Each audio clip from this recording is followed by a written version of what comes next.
শুভ সকাল বন্ধুরা, সবাই কেমন আছো? আশা করছি সবাই ভালো আছো, আমিও ভালো আছি। আজকে একটা নতুন ব্লগ ভিডিও নিয়ে আবার তোমাদের সামনে চলে এলাম। তা আজকে একটা নতুন ধরনের ব্লগ ভিডিও নিয়ে আসলাম, যেটা আমার মেয়েদের কাছে সারা দিনের মানে কাজের মধ্যে কাটানোর সময়গুলো নিয়ে একটা নিত্য নতুন একটা ব্লগ ভিডিও। তো বন্ধুরা, সবাইকে বলছি আমাকে ক্ষমা করবে, আমি হয়তো ঠিকঠাক কথা বলতেও পারি না, তাই তোমাদের ঘরে নিজেদের মেয়ে কিংবা নিজেদের বোন দিদি মনে করে আমাকে ক্ষমা করে দিবেন। এই হচ্ছে আমার সারাদিনের সংসার জীবনের কাজ। এই উঠে ঘর মানে বিছানা পরিষ্কার করা, তারপরে ঘর ঝাঁটানো, বাইর ঝাঁটানো, এইসব নিয়েই আমরা মেয়েরা, শুধু আমি না, সব মেয়েরাই এরকম সারাদিনের সংসার জীবনে কাজ করতে থাকে। তাই আজকে সেই সারাদিনের কাজের মধ্যে সারাদিনের সংসারে আমরা কি কি করি, আজকে সেইটা নিয়েই তোমাদের সামনে একটা তুলে ধরলাম, একটা নতুন ব্লগ ভিডিও। সবাই আমার পাশে থাকবে, আর আমার ভিডিও ভালো লাগলে অবশ্যই লাইক কমেন্ট শেয়ার করবেন, সাবস্ক্রাইব করতে ভুল করবেন না। বাইর ঘর ঝাঁটানো হয়ে গেল বন্ধুরা। সকালে উঠে প্রথমে তো বিছানা পরিষ্কার করলাম, তারপরে তো ঘর দুয়ার পরিষ্কার করলাম, ঝাড় দিলাম, তারপরে এই বাইরটা ঝাড় দিয়ে দিলাম। তারপরে দেখো এই একে একে কাজ করতেই আছি, থালা বাসন ধুচ্ছি। আমাদের তো কলের কারবার না, পুকুর ঘাটের কারবার, পাড়া গ্রামের লোক। আমি বুঝতেই পারছেন, আমাকে দেখেও বা এতদিন ভিডিও দেখেও বুঝতে পেরেছেন আমি পাড়া গ্রামে থাকি, তো আমাদের পুকুর ঘাটেই সব কিছু করতে হয়। এই থালা বাসন ধুয়ে কাজবাজ করছি।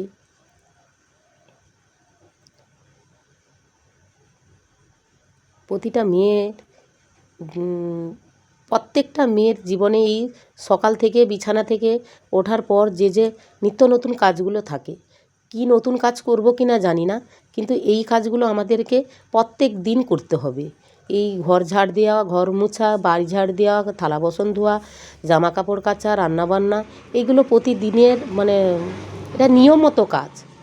এবার দেখো থালা বাসন ধোয়া হয়ে গেল, এবার হাঁড়িটা ধোয়া, চালটা ধোয়া, ভাতটা হবে তো, তাই এগুলো ধোয়া মোছা হয়ে গেল। এবার এরপরের কি কাজ আছে সেটাও আনছি। জামা কাপড় ধোবো, সার্ফ ডিবাতে সার্ফ গুঁড়ো নেই, তাই একটা নতুন প্যাকেট কেটেও সেটাকে নিয়ে আবার ডিবায় ভরে এই পুকুর ঘাটে চলে গেলাম। এই জামা কাপড়গুলো আবার সার্ফে বুড়ানো আরম্ভ হয়ে গেল। তো সাদা জিনিসগুলো তো, তাই আগে একটু পরিষ্কার জলে তাকে ধুয়ে নিলাম, না হলে কোন জামার কোন জিনিসে যে রং উঠবে সেটা তো বুঝতে পারবো না। তাই সাদা জিনিসগুলোকে আগে একটু আমি সার্ফ থেকে ধুয়ে তুলে নিই। তো এইগুলো আমার প্রতিদিনের সংসার জীবনের কাজ। আজকে সেই কাজগুলো তোমাদের সামনে আমি তুলে ধরলাম। জানি না প্রত্যেক দিন এরকম ভিডিও আমি করতে পারবো কি না, কারণ কি এইসব ভিডিও করতে হলে সঙ্গে একটা লোক থাকা দরকার, যে আমার ক্যামেরাটা সবসময় ধরবে আমি কি করছি। তো আজকে একজন ছিল বলে হয়তো আমার ক্যামেরাটা ধরেছে, আমি কাজ করছি, কিন্তু প্রতিদিন তো হবে না। তাই আমি যেইভাবে ভিডিও ছাড়ি না কেন, তোমরা আমার পাশে থাকবে, ভালোবেসে আমার ভিডিওগুলো দেখবে, দেখে আমার পাশে থাকবে। তোমাদের ভালোবাসায় আমি এই পর্যন্ত আসতে পেরেছি। তো আগামী দিনেও জানি তোমরা আমার পাশে আছো, পাশে থাকবে। এই জামা কাপড় ধোয়াধুয়ি হয়ে গেল, এবার রোদে মিলিয়ে দিচ্ছি। তারপরে তো আরও কাজ আছে। সকাল থেকে উঠে মোট কথা হচ্ছে আমাদের হাত পায়ের বিশ্রাম নেই। জামা কাপড় মেলামেলি হয়ে গেল, না হলে আবার রোদ চলে যাবে। এখনও আমার খাওয়া দাওয়া হয়নি। এই সকাল থেকে উঠে নিত্য নতুন কাজের শেষ আর নেই, কিন্তু খুব খিদে পেয়েছে বন্ধুরা, বলতে পারছি না, এই খেতে বসে গেছি এবার।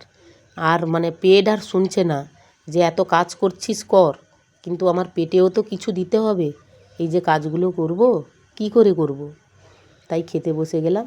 এই খেয়ে দিয়ে উঠে পড়লাম, এবার রান্না। তো বন্ধুরা, একটা কথা হয়তো বলতে পারো, দিদিভাই তুমি তো শাড়ি পরছিলে, এক্ষুনি বা নাইটি পরলে কেন? না, জামা কাপড় ধোয়ার পর না জামা কাপড় পুরো ভিজে গেছে। আমি তো পুকুরে নেমে জামা কাপড়গুলো ধুই, তাই ভিজে গেছে।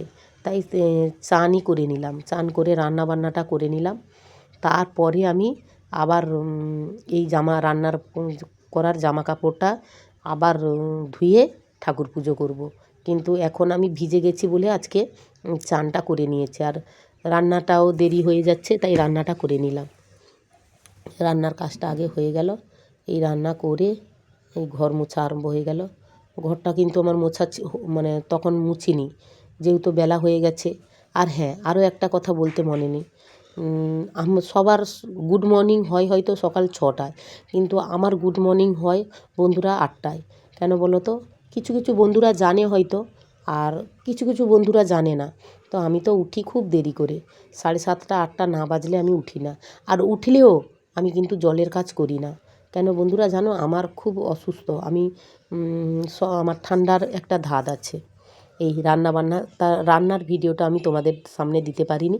তো রান্নাবান্না করে আবার জামা কাপড় চেঞ্জ করে ধুয়ে ঠুয়ে এই ফুল তুলতে চলে এলাম। ফুল তুলে ঠাকুর পুজো করব, তাই ফুল তুলতে চলে এসেছি। ফুল তুলে এই ঠাকুর পুজো করা আরম্ভ হয়ে গেল। ঠাকুরটাকে একটু ধূপ আর ফুলটা দিয়েই আমি আজকের এই ভিডিওটা থেকে হয়তো বেরিয়ে যাব। তারপরে আবার হয়তো খাওয়ার ভিডিওটা একটু করব, কেননা আমি কি কি তরকারি করেছি আনাজটা কাটা দেখেছো, তরকারি কি করেছো কিন্তু দেখাইনি। তাই তো ভাত তরকারিটা বেড়ে একদম লাস্ট ভিডিওটা করব। ঠাকুর পুজো হয়ে গেল, এবার একটু তুলসী গাছে জল দেব, ফুল দেব। তারপরে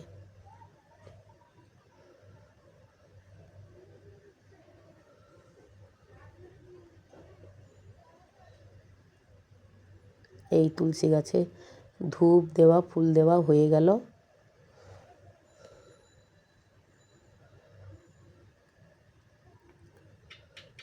আমাদের ঘরে ছোট্ট ঘর, ছোট্ট সব কিছু বন্ধুরা, ঠাকুর রাখার ঠিক মতো জায়গাটাও নেই। মোটামুটি একটা ঠাকুর রেখেছি, প্রতিদিন একটু ধূপও বা ফুলও দিতে হয়, সন্ধ্যের সময় সন্ধে দিতে হয়। ঠিক আছে, ফুল দেওয়া হয়ে গেল, সূর্য দেবতাকে প্রণাম করা হয়ে গেল। এবার খেতে বসে গেলাম। খেতে বসাটা হলো যে আমার বর না এলে খাওয়া দাওয়া হয় না, বর এলেই খাওয়া দাওয়া হয়। তাই বর এসে তাকে ভাত দিয়ে দিলাম, তারপর আমার আর আমার মেয়ের ভাত বেড়ে খেতে বসে গেলাম। তো বন্ধুরা, আমার ভিডিওটা কেমন হলো অবশ্যই কমেন্ট করে বলবেন। আর আমার ভিডিওটা যদি ভালো হয়ে থাকে তাহলে লাইক কমেন্ট শেয়ার করে সাবস্ক্রাইব করে পাশে থাকবেন। অবশ্যই আমার ভিডিওটা স্কিপ করে দেখবেন না। টাটা, বাই, শুভ বিকেল।